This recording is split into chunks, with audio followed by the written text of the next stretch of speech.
राम राम दोस्तों और मेरी माताएं बहनें, आशा है कि आप सभी के ऊपर बाबा नीम करोली जी की अपार कृपा होगी। आपके घर परिवार में सभी कुशल मंगल होंगे, यही मैं प्रार्थना करता हूँ। यही मेरी अर्जी है बाबा नीम करोली की शरण में। मेरे प्रभु, जो भी मेरा भाई मेरी माताएं बहनें आपकी ये महिमा देख रहे हैं, उन सभी के ऊपर तुरंत कृपा करो, उनके सभी कष्ट हरो भगवान। जय राम जी की जय, बाबा नीम करोली महाराज की जय, शिव शंकर महादेव। दोस्तों और मेरी माताएं बहनें, आज मैं आपको शिव भगवान का शिव तांडव स्तोत्र रावण द्वारा रचित है और उसका हिंदी अर्थ सुनाऊंगा। ये पूरा सुने और आगे भी शेयर करें। जय शिव शंकर महादेव। उनके बालों के बहने वाले जल से उनका कंठ पवित्र है और उनके गले में सांप है जो हार की तरह लटकता है, और जो डमरू से डमड डमड डमड की ध्वनि निकल रही है। भगवान शिव शुभ तांडव नृत्य कर रहे हैं, वे हम सबको संपन्नता प्रदान करें। मेरी शिव में गहरी रुचि है, जिनका सिर अलौकिक गंगा नदी की बहती लहरों की धाराओं से सुशोभित है, जो उनकी बालों की उलझी हुई जटाओं की गहराइयों में उमड़ रही है, जिनके मस्तक की सतह पर चमकदार अग्नि प्रज्वलित है और जो अपने सिर पर अर्धचंद्र का आभूषण पहने हैं। मेरा मन भगवान शिव में अपनी खुशी खोजे। अद्भुत ब्रह्मांड के सारे प्राणी जिनके मन में मौजूद हैं, जिनकी अर्धांगिनी पर्वतराज की पुत्री पार्वती है और जो अपनी करुणा दृष्टि से असाधारण आपदा को नियंत्रण करते हैं, जो सर्वत्र व्याप्त हैं और जो दिव्य लोकों को अपनी पोशाक की तरह धारण करते हैं। मुझे भगवान शिव में अनोखा सुख मिले, जो सारे जीवन के रक्षक हैं। उनके रेंगते हुए सांप का फन लाल भूरा और मणि चमक रही है। ये दिशाओं की देवियों के सुंदर चेहरों पर विभिन्न रंग बिखेर रहा है, जो विशाल मदमस्त हाथी की खाल से बने जगमगाते दुशाले से ढका है। भगवान शिव हमें संपन्नता दे, जिनका मुकुट चंद्रमा है, जिनके बाल लाल नाग के हार से बंधे हैं, जिनका पायदान फूलों की धूल के बहने से गहरे रंग का हो गया है, जो इंद्र विष्णु और अन्य देवताओं के सिर से गिरती है। शिव के बालों की उलझी जटाओं में हम सिद्धि की दौलत प्राप्त करें, जिन्होंने कामदेव को अपने मस्तक पर जलने वाली अग्नि की चिंगारी से नष्ट कर दिया, जो सारे देवताओं को सारे देवलोकों के स्वामी द्वारा आदरणीय हैं, जो अर्धचंद्र से सुशोभित है। मेरी रुचि भगवान शिव में है, जिनके 3 नेत्र हैं, जिन्होंने शक्तिशाली कामदेव को अग्नि को अर्पित कर दिया। उनके भीषण मस्तक की सतह डगद डगद की ध्वनि से जलती है। वे ही एकमात्र कलाकार हैं जो पर्वतराज की पुत्री पार्वती के स्तन की नोक पर हैं, सजावटी रेखाएं खींचने में निपुण हैं। भगवान शिव हमें संपन्नता दे। वे ही पूरे संसार का भार उठाते हैं, जिनकी शोभा चंद्रमा है, जिनके पास अलौकिक गंगा नदी है, जिनकी गर्दन गला बादलों की परतों से ढकी हुई अमावस्या की अर्धरात्रि की तरह काला है।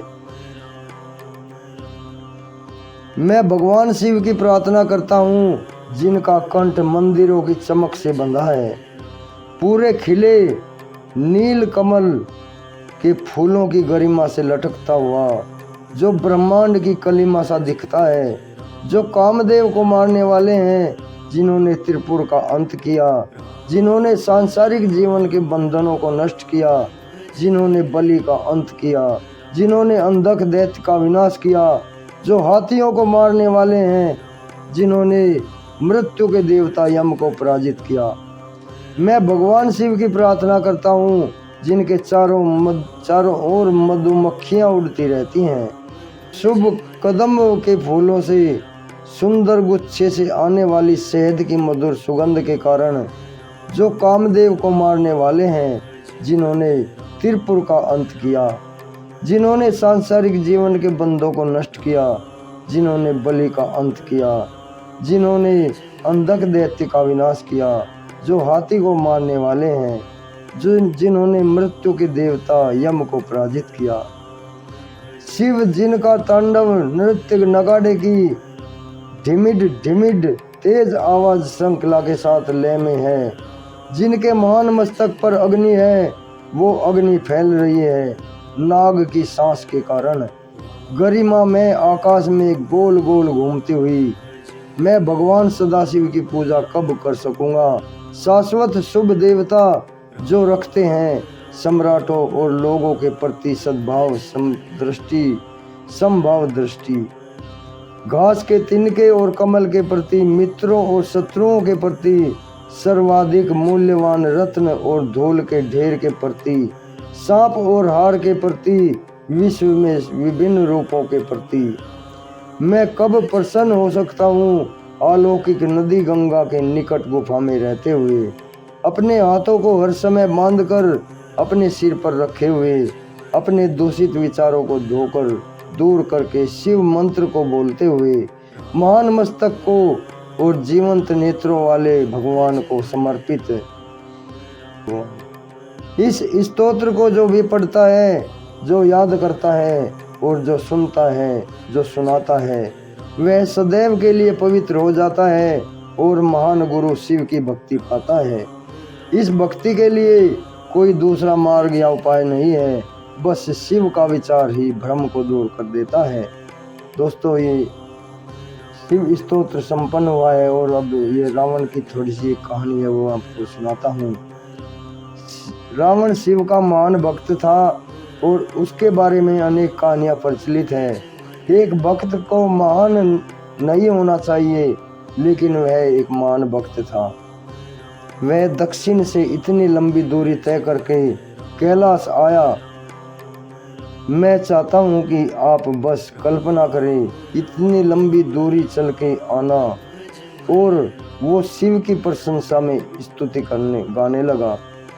उसके पास एक ड्रम था जिसकी ताल पर उसने तुरंत ही 1008 छंदों की रचना कर डाली, जिसे शिव तांडव स्तोत्र के नाम से जाना जाता है। उसके संगीत को सुनकर शिव बहुत ही आनंदित मोहित हो गए। रावण गाता जा रहा था और गाने के साथ साथ उसने दक्षिण की ओर से कैलाश पर चढ़ना शुरू कर दिया। जब रावण लगभग ऊपर तक आ गया और शिव उसके संगीत में मंत्रमुग्ध थे, तो पार्वती ने देखा कि एक व्यक्ति ऊपर आ रहा है। अब ऊपर शिखर पर केवल 2 लोगों के लिए जगह थी, तो पार्वती ने शिव उनके हर्षोन्माद से बाहर लाने की कोशिश की। वे बोली, वो व्यक्ति बिल्कुल ऊपर ही आ गया है। अब ऊपर शिखर पर केवल 2 लोगों के लिए जगह थी, तो पार्वती ने शिव को उनके हर्षोन्माद से बाहर लाने की कोशिश की। वे आखिरकार पार्वती उनको संगीत के रोमांच से बाहर लाने में सफल हुई और जब रावण शिखर तक पहुंच गया तो शिव ने उसे अपने पैरों से धक्का मारकर नीचे गिरा दिया। रावण कैलाश के दक्षिण मुखी से फिसलते हुए नीचे की ओर गिरा और ऐसा कहा जाता है कि उसका ड्रम उसके पीछे घिसट रहा था और जैसे जैसे रावण नीचे जाता रहा, उसका ड्रम पर्वत पर ऊपर से नीचे तक एक लकीर खींचता हुआ गया। अगर आप कैलाश के दक्षिण मुख की ओर देखें तो आप बीच में से ऊपर से नीचे तक आता एक निशान देख सकते हैं। कैलाश के एक मुख और दूसरे मुख के बीच में अंतर या भेदभाव करना ठीक नहीं, लेकिन कैलाश का दक्षिण मुख हमें ज़्यादा प्रिय है क्योंकि अगस्त्य मुनि कैलाश दक्षिण मुख में विलीन हो गए थे। तो ये शायद सिर्फ एक दक्षिण भारतीय पक्षपात है कि हमें कैलाश का दक्षिणी मुख ज़्यादा पसंद है और मुझे लगता है कि ये सबसे ज़्यादा सुंदर है। ये सबसे ज़्यादा श्वेत भी है क्योंकि वहाँ बहुत ज़्यादा बर्फ है। कई तरीकों से इस मुख में सबसे ज़्यादा तीव्रता है, लेकिन बहुत ही कम लोग हैं जो कैलाश के दक्षिण मुख की ओर जा सकते हैं। ये बहुत ही दुर्गम है और वहाँ पहुँचना कम लोगों के लिए संभव है, क्योंकि इसका मार्ग अन्य मुखों की तुलना में ज़्यादा कठिन है और कुछ खास तरह के लोगों के लिए ही वहाँ जाना संभव है। अभी आज्ञा लेता हूँ मेरे भाई मेरी माताएं बहनें। शिव स्तोत्रम रावण द्वारा रचित का हिंदी अनुवाद आपने सुना। शिव भगवान आपको अपनी शरण में ले। श्री राम जी, हनुमान जी, बाबा नीम पटेल जी आपके सभी कष्ट हरें। जय राम जय बाबा।